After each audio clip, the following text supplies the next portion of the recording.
Hi, Nancy. Hi, Shane. Hi, Liza. Hi, Shane. Hi, Nancy.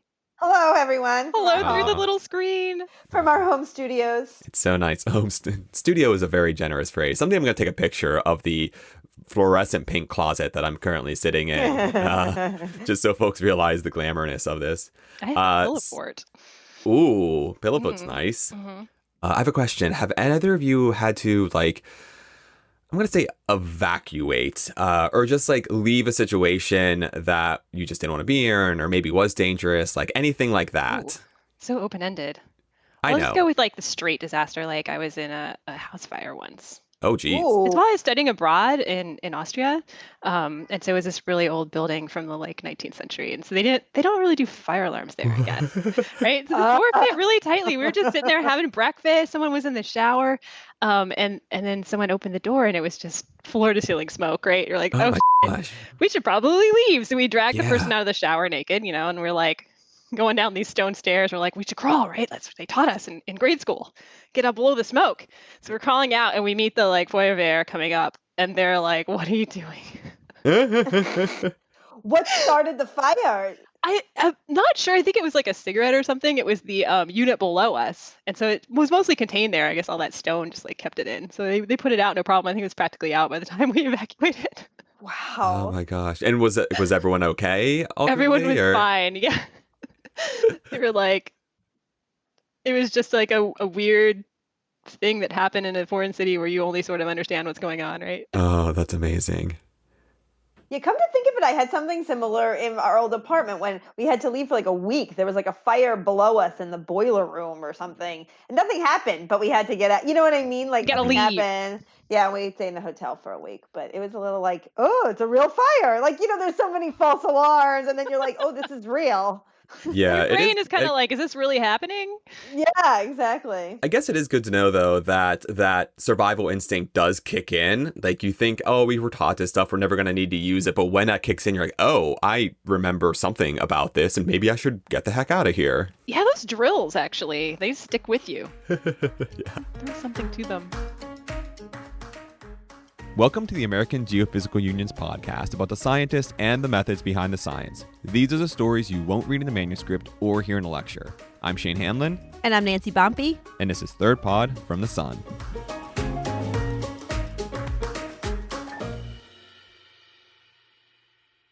So there's always a reason why I ask y'all silly questions. It's not just how we catch up, though I guess this is kind of how we're catching up lately. That's true. But yeah, so asking about evacuation, about leaving, potentially dangerous situation, and actually, Liza, maybe you can shed some light on what we're talking about today. Yeah, today we're talking about some people who had to get out of their island. Of their island. Of their island, because their island was exploding. Oh, geez. Yeah, not great, right? Kind of concerning when your island starts erupting. It was a volcanic island in the Greek archipelagos. This was in the Bronze Age for Greece. This island is now called Santorini. It's kind of a resort island. Have you guys been there? Okay, no. No, don't but know. I've definitely heard of it. It's definitely Like a cruise ship popular. destination. Yeah. I think so. that's Definitely. Really beautiful, sunken caldera that's been flooded, right? From this island. At the time, it was called Thera. This was 3,600 years ago.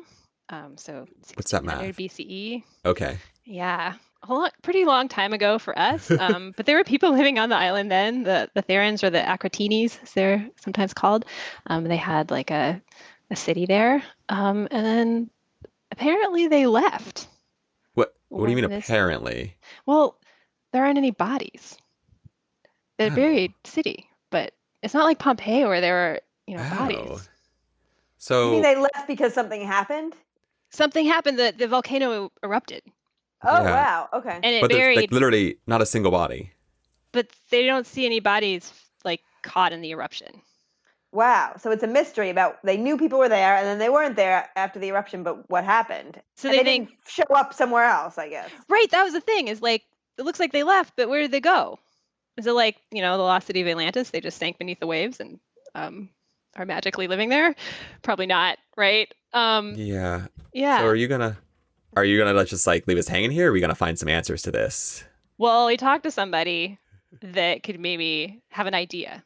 or a hypothesis about what maybe happened to these folks after they paddled away from their catastrophe. I'm Krista Evans, and I am a master's student at the University of Hawaii at Manoa. And I study the precursory eruption of the late Bronze Age eruption at Santorini. So Santorini is still an active volcano. Yes. But what kind of volcano is it? So Not the lava kind. No, it can be both. So you do have effusive lava type eruptions, but you can also get very explosive eruptions, which the last one was about 3,600 years ago.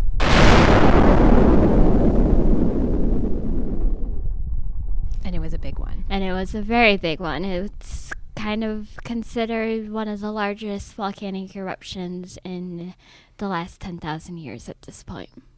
Wow. How do we know that it was such a big eruption?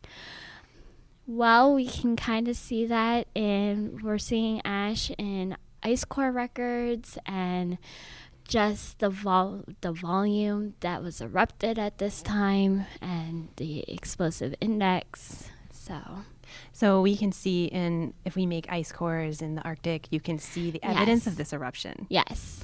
And they can see what it did to the island, I guess. Yes. What does Santorini look like today?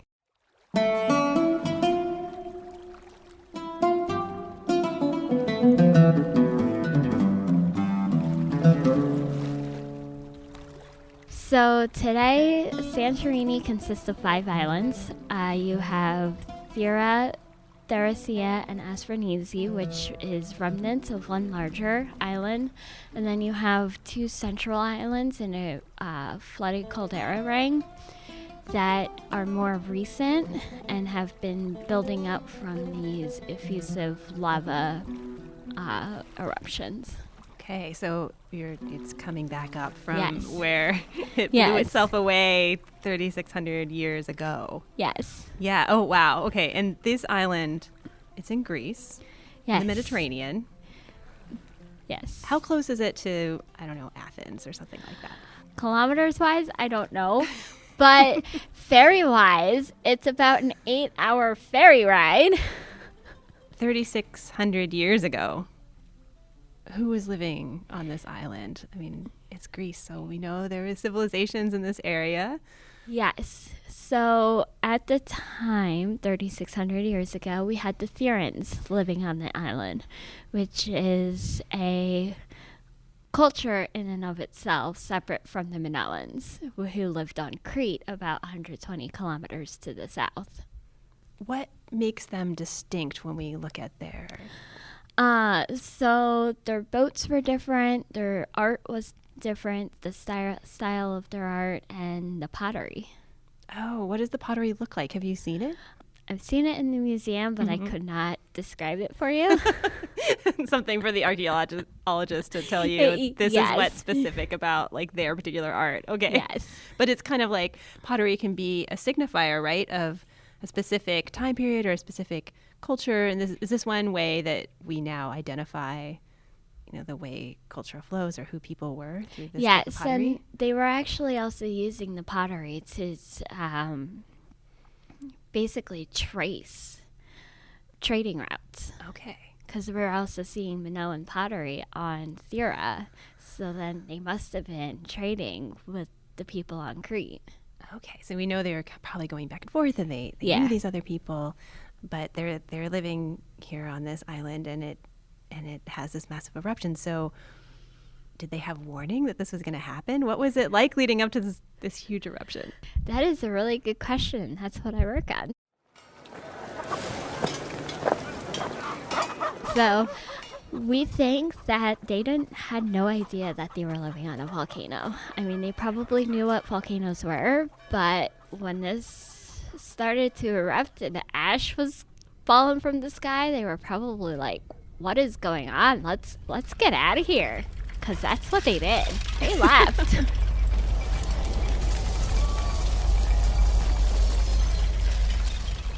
So maybe made the right choice. Probably. Maybe we need to step back for a minute. What kinds of warnings might volcanoes give us or not?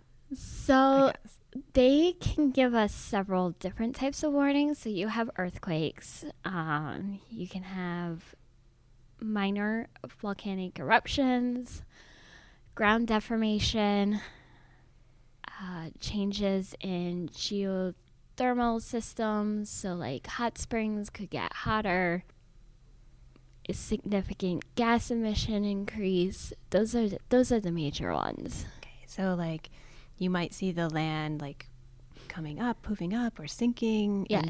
And if you see that happening, you're kind of like, what's Yes. happening? The ground is changing, or definitely if something's falling out of the sky, that's going to be probably pretty alarming, rumbling. Yes. Yeah. Okay. So and you think that this is something that Therans were experiencing? Yes. How do we know that they left?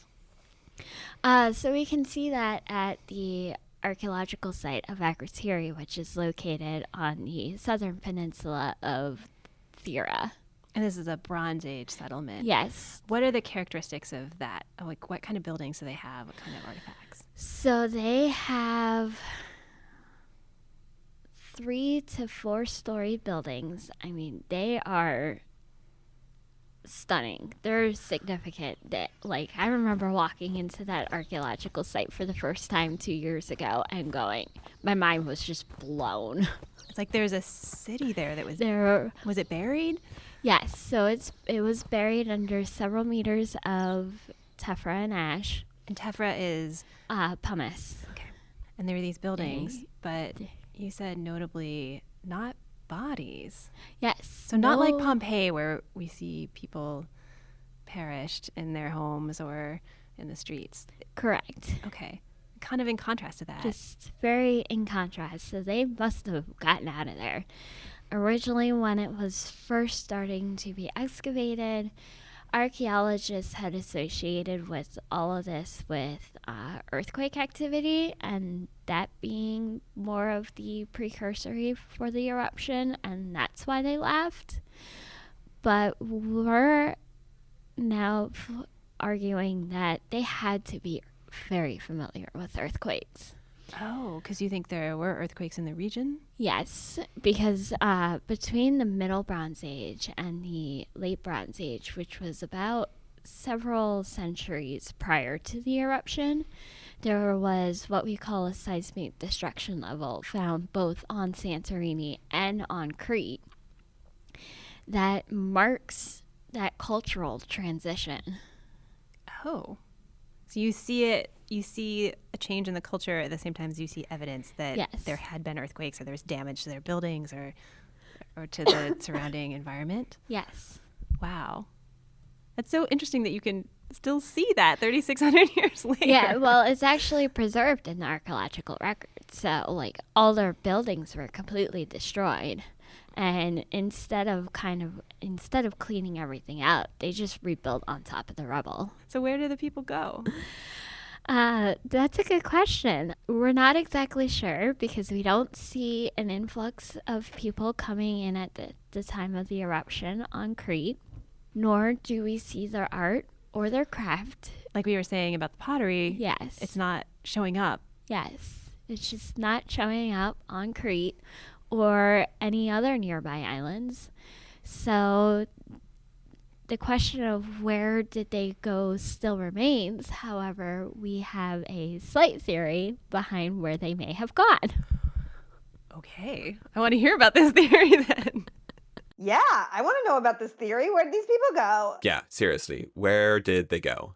So after this precursory eruption, a small group of people came back and started to clean up. We see this because at the site, there was a pile of rubble that had building debris and layers 1 through 3 of the precursory. So there's 4 pulses of the precursory. So it's kind of like the volcano is like spitting out this Yes. pumice Pumice. and things, and you can see distinct layers of that? Yes. Okay. Yeah. So all of this is like swept up in a corner. And then we have the 4th pulse of the precursory that blankets this pile of debris and rubble And so they got out of there again. They're like, oh, it's not over. Like, it's this not maybe over. looks worse. Like, uh-oh. And Pulse 4 then quickly transitions into the first phase of the main Plinian eruption. So now we have a nice sustained Plinian column. And a Plinian column is what? Tell me about that. So a Plinian column is a column of ash and gas that is just going straight up into the air.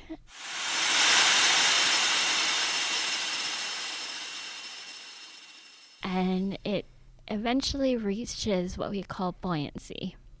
And wind will blow this plume in the direction of the wind, basically, obviously. And you have the tephra and ash falling out of this plume. So, being an island, you have pumice rafts forming because pumice is very light, so it floats on water. Oh, it's this rock that almost looks like styrofoam. Yes, and it's so full of holes. It's full of holes, very bubbly. And so it actually floats like styrofoam. So it floats. That must be interesting to see, and maybe scary if it's right where you are, and it's just so like big masses of this stuff just floating on the ocean. Yes. Wow. So here we have the pumice rafts, and these people have to get away in boats. What kind of boats do they have? Are these sailboats? Are they more like canoes? So they're not quite, probably similar to canoes. They're paddling. Okay. So they've got Human power then. Yeah. So it's all human power. You don't have the technology for engines and things like that. So it's all of them paddling away. And how far is Crete from Santorini? It is 120 kilometers south. That's a long ways to paddle. Yes. So you can't see it on the horizon. It's like you're heading out into the ocean. Well, you can actually see it on the horizon on a nice, clear, pristine winter day. From what I've been told, I've never been able to see it, but I've never been there until winter either. So, but they'd been trading, so they knew that Crete was out there. Yes, they could escape somewhere. Yes, and you think they did this by boat? Yes, there are other nearby islands that you can also see from the island, but they would have had to go around the eruption in order to get there, since they're on the southern coast. So the most obvious way to go is south. Okay. So they get in their boats. They're paddling away. This terrifying cloud is coming up behind them as they try to leave. Yes. And there's actually a book out there by Birdbank who estimated that they can only paddle at about 1.7 to 2.3 kilometers per hour. So, and that's with pristine conditions. Yeah, it probably depends a little on, like, is the tide in your favor? And then there's that, but now you're also paddling through these pumice rafts. Right. That's gonna make it a lot harder to paddle through. I mean, even in the 1883 eruption of Krakatoa, we can see that ships that are motor powered are struggling to sail through these floating rocks. Yes. Yeah. Okay. Wow. Yeah. So paddling through pumice rafts, and then we use the higher end. So about 8 hours later, this eruption is transitioning into phase 2. So in phase 2, we get destabilization of this nice Plinian column, and it collapses, creating a whole series of pyroclastic density currents. And describe a pyroclastic density current. What does that look like? So think Mount St. Helens. Mm-hmm. It's this big cloud of ash and gas flowing at a very high speed, and it's hot. It's not a cool temperature like a landslide, but it's similar to a landslide. But you got hot ash moving at a very high speed, typically follows topography, but it can jump river valleys if it's moving fast enough. And these things are going hundreds of miles per hour. Yes. You can't outrun it. No. You can't even get away in a car, probably. No. Yeah, you just need to not be in front of one of these things. Exactly. Okay. You don't want to be anywhere near it. And that was what happened at Mount St. Helens really dramatically, right? That it Yes. blew out the side, and then these pyroclastic density flows came over the sides of the next ridge. And you also have debris flows that occurred with Mount St. Helens. And yeah. But how big was this Santorini eruption compared to something like Mount St. Helens? It was much bigger. So I'm not sure what Mount St. Helens was off the top of my head, but Santorini has a volcanic explosivity index of about 7.2. 7.2 sounds big to me, but that's actually pretty big, right? Like scientifically. Yes. So she's talking about this volcanic explosivity index, which was a way that people devised to try to compare different volcanic eruptions, their relative strength and power and how much. And so they base it on how much stuff comes out of the volcano and like how high it goes into the stratosphere, how long it goes on for, just to try to like give an idea of how big it was, right? How and the biggest ones that they have measured are 8. So okay. 7 is so big, right? Yeah. Oh, and this is a logarithmic scale too. So, like 7 is 10 times bigger than 6 and 100 times bigger than 5. Like how they measure earthquakes. Yeah, like the Richter scale. Oh, okay. Yeah. So like Mount St. Helens was a 5. Oh. And and the 1883 eruption of Krakatoa, that was a 6. Oh, So- wow. So this is Yeah. huge. So it's big. Yeah. The ones that were 8s were like the Yellowstone super volcano, like hundreds of thousands of years ago, right? Not within experience of our lifetimes or anyone that we know. And so 7 is big. I think we can establish that. Super colossal. That's impressive. Super colossal. I like term, that. Right? A technical term. Technical term. Yeah. Super colossal. All right. That sounds legit. Yeah. Okay, so it's these pyroclastic density currents are now flowing down the side of the mountain. Yes. And But they've left the mountain. But they're paddling away. They so left they're fine, the island. Right? So as of now, they're fine. But we know from the 1883 eruption of Krakatoa, and we just actually recently saw this at Stromboli back in July or August, where pyroclastic density currents can travel across water. We know this from eyewitness accounts at Krakatoa, and we have video of it at Stromboli. Because they kind of look like they're moving like water. They're actually ash and gas and superheated gases. Yes. That's terrifying. Yes. And moving at a very high speed. But we also have the pumice rafts that help this pyroclastic density current stay above the water and travel at a very high speed. Because, this is something that I kind of want to look into a little bit more, is how do pyroclastic density currents interact with ocean water? And then how does pumice rafts affect this interaction, and does the thickness of those pumice rafts have inhibit or enhance the movement of these things? So are people from Akrotiri, they're not safe then? They're No, paddling away. They're paddling away, and now they have this pyroclastic density current coming after them. That's terrifying. Okay, so you were saying they were going, like 1 to 2 kilometers per hour, maybe? Yes. And they've had 8 hours. They've only made it like maybe 8 to 10 kilometers away. How far did they get? Not very far. I think, if I remember off the top of my head from my research, it's only about 13, 14 kilometers. They made this valiant effort, probably. They're probably moving along, but this is as far as they could get under their own paddle power. And we're assuming that they are paddling in pristine conditions, so they're probably not even that far yet. And the pyroclastic density flows are coming across the water at them, do you think that it reached them? Yes, within minutes. Because using information from Carey et al.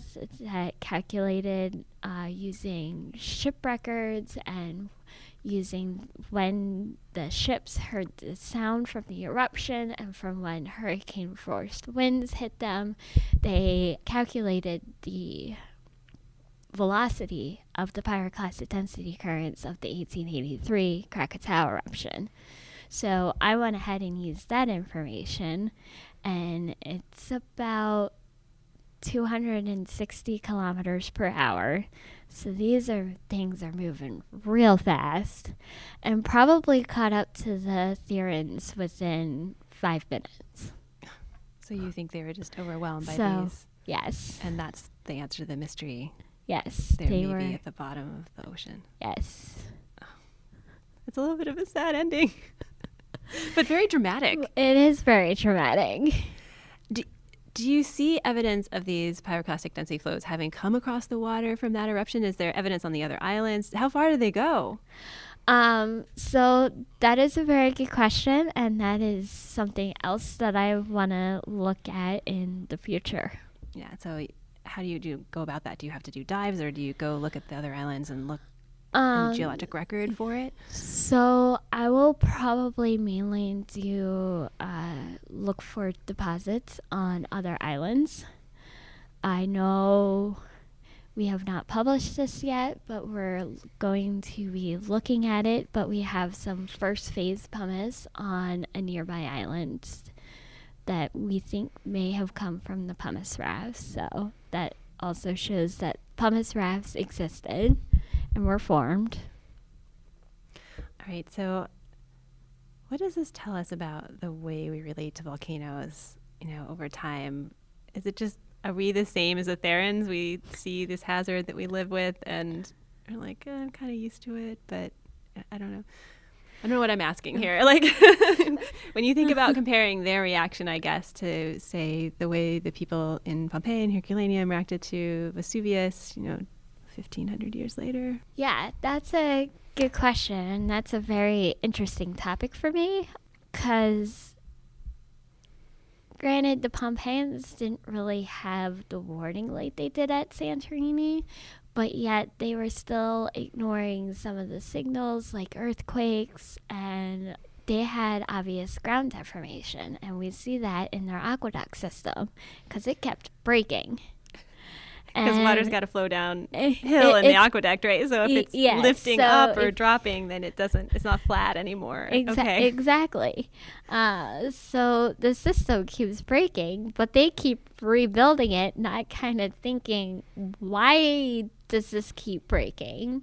Like, maybe we should look into this a little bit, but instead are building their pipes deeper underground instead. Thinking maybe this will fix the problem. But they didn't have the venting like we did see at Santorini. So there wasn't a precursory eruption. And so putting all of that together, they just didn't know how to respond. It's hard to leave your home. Yeah. I mean, we even see that now when there's eruptions, right? You have to persuade people that it's really something that they have to leave, and you can't be sure exactly when it's going to happen. There's this threat out there. It could erupt. I'm not exactly sure when or how, but you might be in the path of it. Yes. Yeah. So next you're going to be looking at more of the pyroclastic density flows and where they went, looking for evidence of those. Yes, that is my goal. Do you want to see a volcano erupt? Yes. As an explosive physical volcanologist, yes, I do. I can't imagine being on a raft or a boat or whatever it is and seeing a pyroclastic flow coming towards me, or I guess at least what the current hypothesis is now, right? Yeah. It's like horror movie level. Oh my gosh, it is. And they almost they made the right choice, They left. Yeah. They almost made it. Yeah, but I guess just 3,600 years ago, there's still, they ultimately made the right choice, right? But like hemmed and hawed, but that's like this much later. I don't know if I can blame them. You know what the right action is, but we still wrestle with this, right? When to leave your home? When to leave your home, the only thing you've ever known. What is right? Yeah, this is still a question with volcanic eruptions today. And we literally just talked about this a couple episodes ago in the Mount St. Helens episode, when there were people going in the morning of the big eruption because they wanted to go to their cabin, they wanted to go to their houses, and so nothing was happening. Right. Everything can change in a moment. Right. Sometimes it's a super colossal eruption coming, and sometimes it's just a burp. All right, folks. Well, that's all from Third Pod from the Sun. Thanks so much to Liza for bringing us this story, and to Krista for sharing her work with us. This episode was produced by Liza and mixed by Kayla Suri. And you can check us out wherever you get your podcasts. Please rate and review us on Apple Podcasts. And you can always find us at thirdpodfromthesun.com. Thanks all, and we'll see you next time.